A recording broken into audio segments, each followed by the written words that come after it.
Kind of a controversial news day, and we've got a pretty good candidate running for a pretty big seat.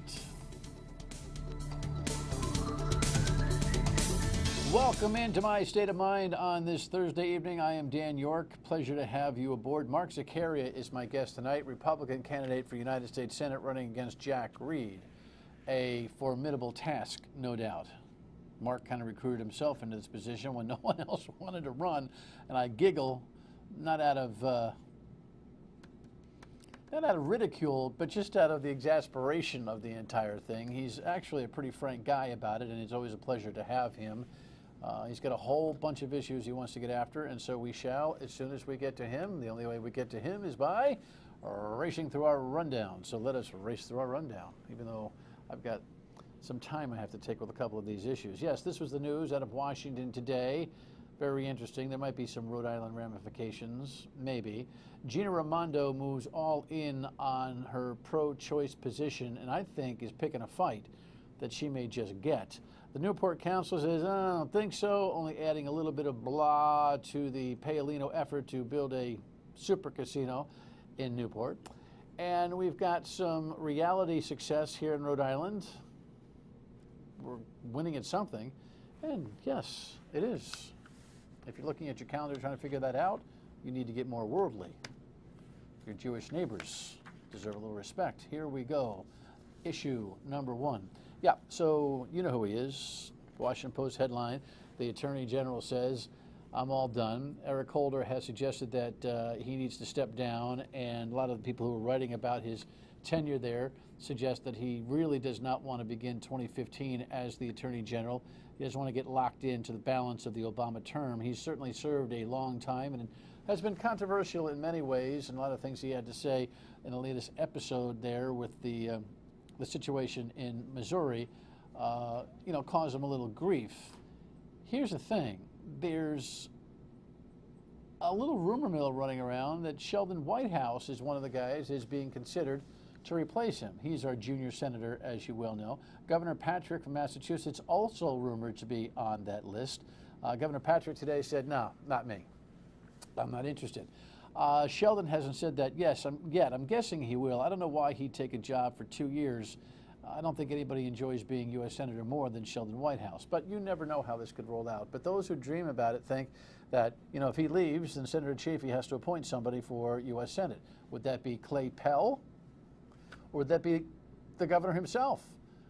That would be the ultimate take that. He replaces the senator with himself. And then Liz Roberts becomes the governor because she's the lieutenant governor. And then Gina Raimondo, who our current governor doesn't really like very much, couldn't end up being the first ever female governor of Rhode Island because Liz Roberts. Anyway, I get this stuff in my ear all the time. Discount most of it. I guess Sheldon will speak up soon about whether he's a real candidate for Attorney General. I don't think so. All right, next item here. Gina in the church. Speaking of Gina Raimondo, headline today, WPRI.com.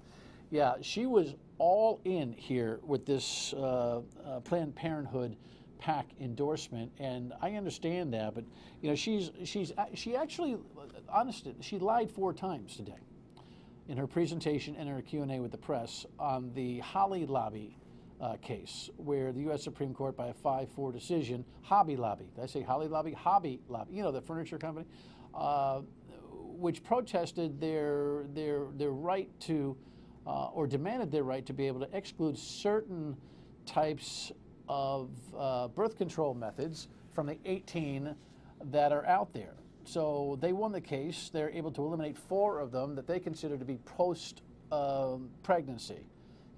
The egg and the sperm, that whole thing. But here's the thing.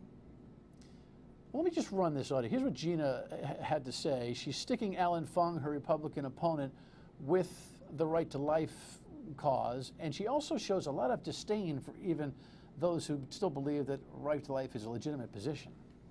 Also frustrating and disappointing that we're here. We're talking about birth control in 2014. That's outrageous. But yet we are here, so we will keep going. I, unlike Mayor Fung, who supports the Hobby Lobby decision, I was deeply disappointed in the United States Supreme Court in that decision. It's not right. It takes us backwards, not forward. You know, there is a decision that is still looming as to whether a company can completely eliminate the birth control stuff from their health care plan if they have a religious conviction. But there was only just a small slice that the Hobby Lobby was looking to eliminate, and she misrepresented that 4 separate times in a press conference today. She's also trying to stick the right to life thing on Alan Fung, who is stated as pro-choice, but who has the endorsement of the Right to Life group. I don't understand how the Rhode Island Right to Life group feels like they have to get in here and cause some kind of an endorsement. He's pro-choice. Why? Because he's nibbling at some aspects of health care that allow a company a little bit of freedom in their benefit presentation? The Right to Life group needs to get genuine in this whole thing. I know it's not fertile ground anymore for Right to Life candidates, but you don't have to live to endorse. And right now, Alan Fung is going to do everything he can to get that off his back. It's good in a Republican primary. It's not good in a general election, unfortunately for him. Meanwhile, Gina is somewhat militant about this position, and the bishop kind of caught wind of it today and posted a Facebook message that was pretty profound. Here's the beginning of it. It's always disappointing, he says, when a Catholic candidate for political office abandons the teachings of the church on the dignity of human life for the sake of self-serving political gain. Such actions demonstrate an inexcusable lack of moral courage. And he goes deeper. You should check his Facebook post for that. Has Gina baited the bishop into a public brawl that will benefit her politically?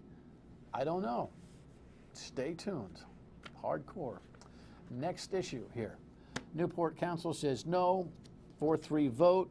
Headline, Newport City Council rejects the community agreement. We've got Eyewitness News on this. Newport City Councilors voting 4-3 Wednesday night to reject a host community agreement struck with Jobs for Newport, the investment group behind a proposed $40 million table game expansion at Newport Grand. Councilors had asked for the agreement as an insurance policy of sorts, guaranteed additional revenues beyond what's already contained in state law. We get life insurance, but we don't want to die. We get health insurance, we don't want to get sick. We get car insurance, but we don't want to get in a car accident. Well, we need casino insurance. Former Providence Mayor and developer Joe Paolino said the decision was more about election year politics and overall casino opposition than it was about the actual agreement. This has nothing to do with the merits of the case. A lot of it is politics. I understand it. I have a pretty thick skin. And let's just keep on. We have 6 weeks to go. Let the people decide. Awful tough decision for the people in Newport, don't you think? You know, grow or go with the casino business, or in this particular case, if nothing is done, just die on the vine. Ugh, we'll see what happens in November. All right, what else do we have here? Big Brother winner, Rhode Island reality. It seems like we are just, you know, super at this. Now we got the Central Falls police sergeant who wins $500,000. If you remember, we had Matt Franco. He won America's Got Talent. We had Amy Diaz and her boyfriend who win The Amazing Race. And now you got the Central Falls police sergeant who wins Big Brother. I haven't seen any of these shows. I'm not a reality television watcher. But I thought what was funny, people asked the Central Falls police sergeant what he's going to do with the $500,000. I guess he looks at his wife and he says, quote, "She runs my life, whatever she says." Okay. What is that? Happy wife, happy life? You know, I've never said that in front of my wife. I'm smarter than that, more evolved. Anyway, I guess I'm not evolved enough to watch Rhode Island reality television, but somebody is. Big money in that. Congratulations. And finally, by the way, it's Happy New Year. Rosh Hashanah being observed. In fact, I was tardy not mentioning it yesterday. Happy New Year to all our Jewish viewers and members of the community. This, of course, runs into Yom Kippur at the, about a week and a half or so from now, which is the most solemn day of the Jewish calendar. These are the most important days of the Jewish holiday season. So let's remember that. All right, we come back. Mark Zaccaria, he's running for Senate. Stay with us.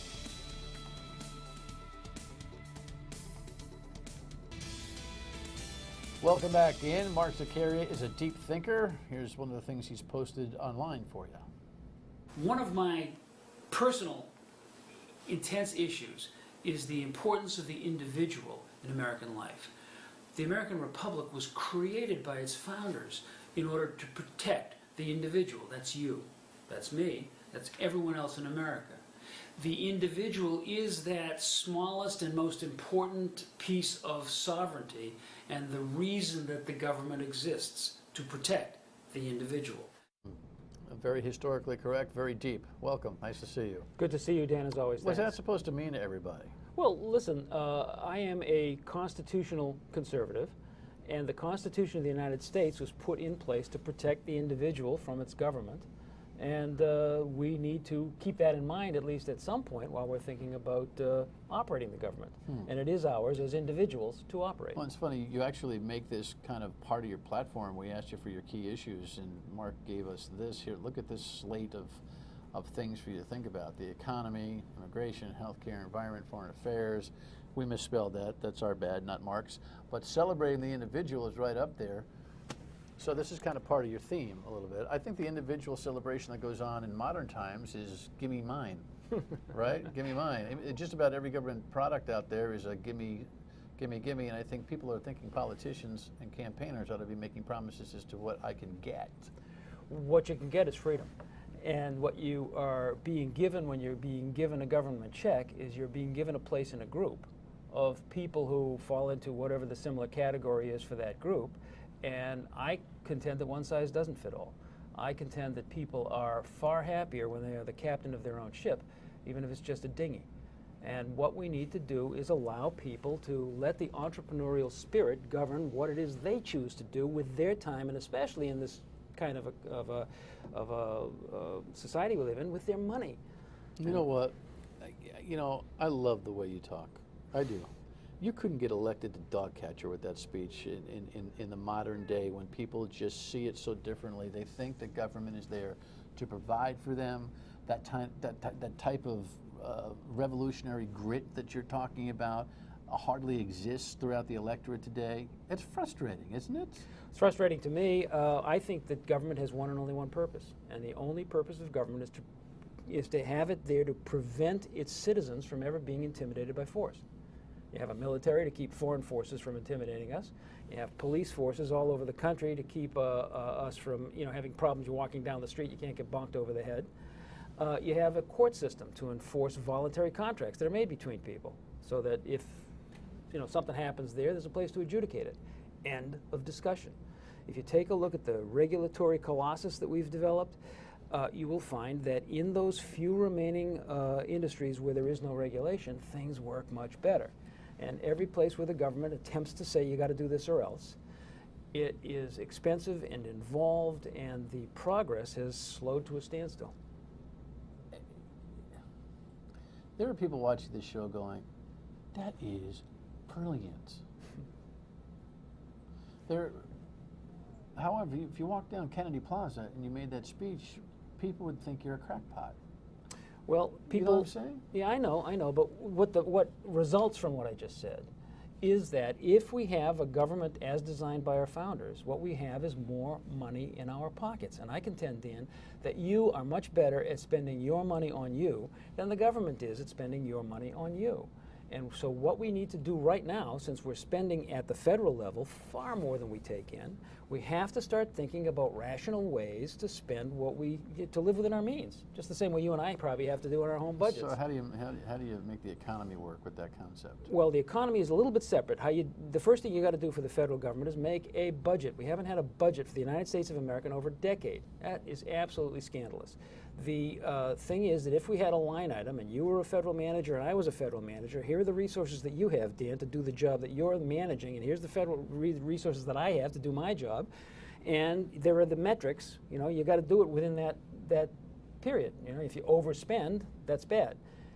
Today, with continuing resolutions, we see things, I like that, let's buy that. Yeah, okay, I vote yes, let's buy that too. That over there, we should buy that. And nobody even thinks about how it all adds up. That first has to start with a budget where you expect people to live within their line items. Then, if you start looking at excess regulation, and there's plenty of it, then all of a sudden you start taking the government's fingerprints off of the economy, the actual business infrastructure of our nation. And if you prevent that business infrastructure from having physical intimidation, as I said, that's government's role, next thing you're going to see is an exploding economy.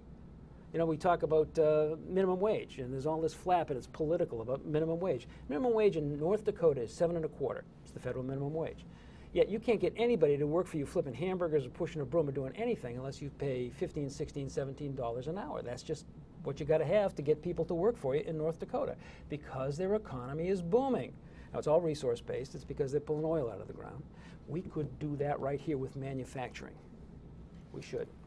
By the way, Mark's running against Jack Reed. You may have heard of him. We'll talk about how the campaign is going when we get back. Stay with us. Every time I went overseas into a war zone, I made it a point to see every Rhode Islander I could, and then to ask them, not just the generals and the colonels, but the sergeants and the privates, what's going on? What's working? What do you need? Particularly, what do you need? So that's just one of the ads that Jack Reed is running on his website. I don't know that he's even bought any time or that he has to at this point. Maybe he will make some token purchases. Mark Zaccaria is the Republican running against. And, you know, we've gone through when you first decided to run out of responsibility more than original earnest. Would that be probably correct to say that, right? We had a candidate teed up, and when that candidate had to pull out at the end, there was a bit of a scramble to find somebody to step in. And I've said many times, I'll say it again in case you're watching this conversation for the first time between Mark and me, he's as viable a candidate as you'd ever want to have for a federal office. Unfortunately, it's about resources, and your candidacy in the Midwest might make you a senior senator. Your candidacy here, I think, a little bit more difficult. Any traction for debates with Jack Reed at all at this point? There have been several requests. Obviously, I'm available anytime, anywhere. Media outlets have been asking me and him, and so far he has indicated there are scheduling conflicts in every time that they have suggested. Well, this is the weird place, isn't it, Mark? This is the weird place that we are when we have institutional politics like Jack Reed is chairman of here.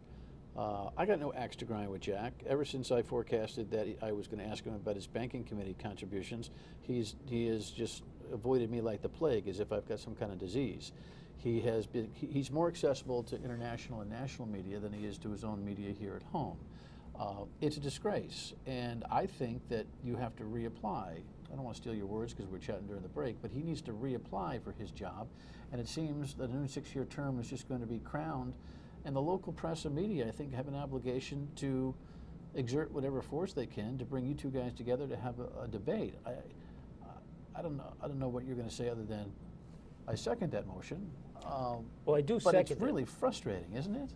It is frustrating. It should be frustrating for everybody, even if they're going to vote for Jack Reed. I was just about to say that the people that I speak to, and I've been spending all day on the phone talking to hardworking, tax-paying men and women of Rhode Island. I've been at every Quahog festival and clam bake I can find, and the Greek festivals and the Lebanese festivals and the French festival in Woonsocket, and every place people say, where is this guy?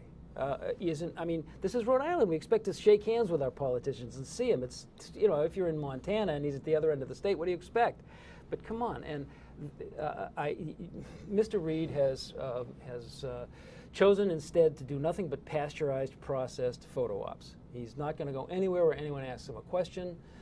He is not going to go anywhere where he's on camera or screen, and that's just it. That's probably because he thinks strategically that's how he retains his seat. All he's interested in is retaining his seat. Right.